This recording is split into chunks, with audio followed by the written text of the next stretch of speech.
my name's Ben. I'm the founder and architect of Leanhaus, and this is my house tour. So the idea behind this house was to come up with a really compact, cost-effective family home, and I wanted to build it as efficiently as possible using as less material as possible. So we've got this rectangular-shaped house with a simple single-pitched roof, and that roof line allows us to have nice high ceilings through the whole house. This house is unique because we've really designed it for flexibility, and this front portion of the house here is actually a self-contained apartment. We're renting it out at the moment, but it could easily be used as a home office or a space for family, or even just an extra bedroom and an extra living space.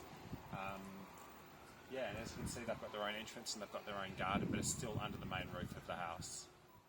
So this house is built to Passive House standards. It's just not certified, but we've used a really big timber stud, 170mm timber stud, to pack as much insulation in as possible, and we've got these really nice, thick, sturdy walls.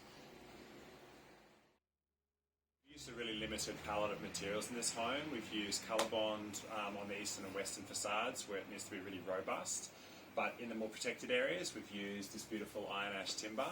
And the good thing about where we've used it is that it's kind of protected from the sun and from the weather, so it should last a really long time without needing to be recoated. It was really important for a passive house to use UPVC windows and doors with double glazing, but we always try to make sure we get really great cross ventilation in the house. So what we've done here is we've put a sidelight window next to the front door, and that opens to let the amazing breezes through and flush out the house. And inside the windows we have these blinds, so that if you want privacy from the front door you can have it, but during the day sometimes we just leave it down so you can see the views out.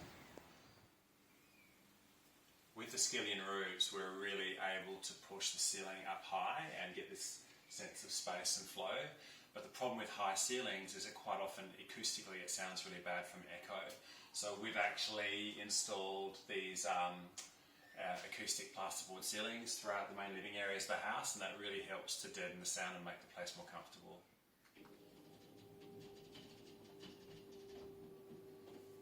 So wherever we have east or west facing windows in the house, we've got external roller shutters. They do a fantastic job of cutting down the heat gain on the glass in the mornings and the afternoons. And the other benefit is the bedrooms can be pitch black at night, and also great security. I really love this main living space. It's north facing, directly out onto our garden. We've been able to push the ceilings up high under that single story roof, and as you can see we've got the acoustic ceilings, and ceiling fans are really important, and nice big 2.7 metre high double glazed lift and slide doors. With Passive House it's really important that you don't have gas appliances, so this house is full electric. So we've got electric oven and induction cooktop, and we've got a recirculating downdraft extraction built into the cooktop. It's really handy, it's really quiet, and it does the job really well.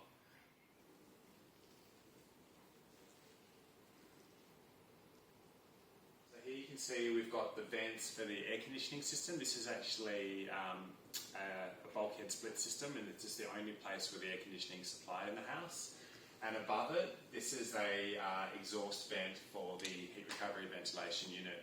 So we have exhaust in all the wet areas like bathroom, laundry, kitchen, and we supply fresh air to all the living spaces like bedrooms, living room, activity room, stuff like that. Through the kitchen we've got the fridge, appliances, pantry, and then through into the laundry is where we keep the heat recovery ventilation system and the air conditioning controls. The house does have air conditioning. We've got one small 6 kilowatt split system, and it helps really well to just take the edge off the really hot days, but generally we're only setting the temperature to 25 or 26 degrees, and with the constant humidity of the passive house it's super comfortable. An airtight house, it's got to be ventilated right.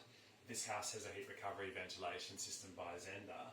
That's bringing in fresh air from the outside, which is then filtered and tempered by the outgoing stale air. So it helps to maintain a constant level of humidity and a constant temperature inside. It's got filters that are easily cleaned or replaced if we need to.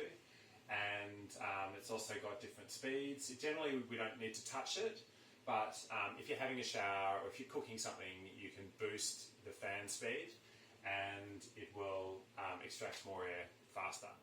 Very, very energy efficient. It uses about 80 watts of power, which is about the same as a super small LED TV.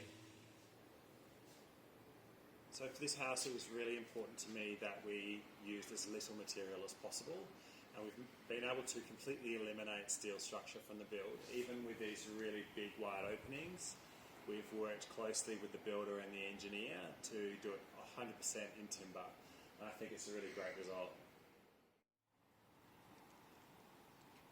Dogs need doors in an airtight home, and the problem is what is the right solution for allowing a dog to come and go but still keep that opening airtight. So we've actually sourced these doors from the United States, and they're really clever. They're rated for passive house in terms of their thermal efficiency, but they also seal airtight from both directions so the dog can come and go as they need to. Probably the most energy hungry part of the whole house would be the swimming pool, and it's a bit of an indulgence to have it heated as well by a heat pump. So the house has got 10 kilowatts of solar installed, and that's more than enough energy to heat the pool, run the hot water and run everything in the house, and we actually have surplus energy being put back into the grid. All the equipment is tucked away down the side of the house. So you can see we've got our Stiebel Eltron heat pump hot water system. Got the heat pump for the pool equipment, and just behind there is the small 6 kilowatt air conditioning system. Part of the idea with this project to keep the house quite compact was to protect the potential of subdividing the block later in life. And so we've done that by keeping a nice 4 metre wide driveway down the side of the house to the rear, and there's enough space here that could easily be turned into another home or even an ancillary dwelling. For the moment though, we've installed a shed, and that's where we keep all our toys and the kids' play area. So our landscape architect helped us decide what plants to use. We've got this water wise garden. These are all natives. They're planted from tube stock, and we've got drip irrigation which comes directly off the bore. It's really water wise, and plants are really thriving. They've only been in here for 3 or 4 months. Thanks for joining me on the tour of my Leanhaus. I'd love to hear any questions or comments that you've got, so visit the website leanhaus.com.au or visit us on Instagram and leave a comment there.